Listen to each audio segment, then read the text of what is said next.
Hello everyone, welcome to my Bible journey. Each week I read one chapter, chewing on it, and tell it like a story that hit me fresh. Today is Matthew chapter 1, a tale of roots, promises, and a birth that flips the world upside down. Let's start with Matthew, the guy who wrote it, then walk through the chapter like we are seeing it unfold. Picture Matthew, or Leaven, as he was called back then. He's at the tax booth by the Sea of Galilee, corns clinking, I think with fish and dust. Tax collectors wasn't heroes. They worked for Rome, squeezing money from their own people, maybe slipped an extra coin in their pocket. Neighbors didn't weigh. They whispered. Leaven was used to do it, alone, counting, calculating. Then Jesus walks by, no fanfare, no speech, just two words, follow me. Leaven doesn't argue, he stands, leaves the booth, corns still scattered, and walks away. That's it, from outcast to discipline. Years later, as one of the 12, he writes his gospel, probably in Greek around 60 to 80 AD, to tell his Jewish king, Jesus is the Messiah you have been waiting for, straight from the promises of old. Now, Matthew chapter 1. It starts with a family tree, like opening an old photo album, dusty but heavy with meaning.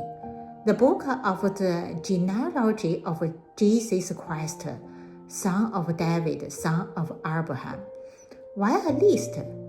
For Matthew's Jewish readers, it's proof. Son of David means Jesus is tied to Israel's greatest king, promised forever throne. Son of Abraham links to God's vow that the Abraham line would bless every nation. The list rolls out in 3 neat chunks, 14 generations each. First, Abraham to David.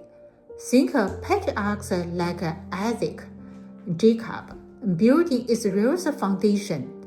Then David to the Babylonian exile, kings like Solomon, Hezekiah, until the nation crumbles. Finally, exile to Joseph, Mary's husband. This isn't just names. Matthew slips in surprise. Women like Tamar, Rahab, Ruth, and Bathsheba. Some were outsiders. Some had messy stories. But they are here, woven into God's plan. It's like saying, God picks the unlikely.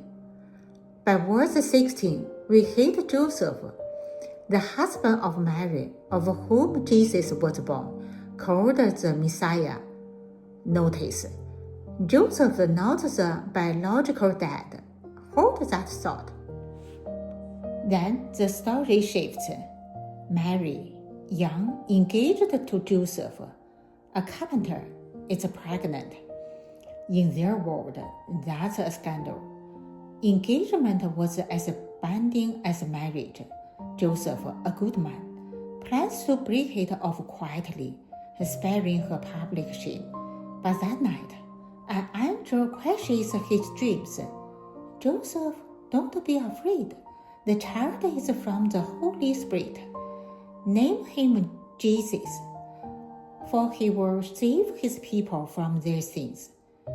Jesus means God saves. An angel answered, Emmanuel, God with us, echoing Isaiah 7, 14th prophecy of a virgin birth.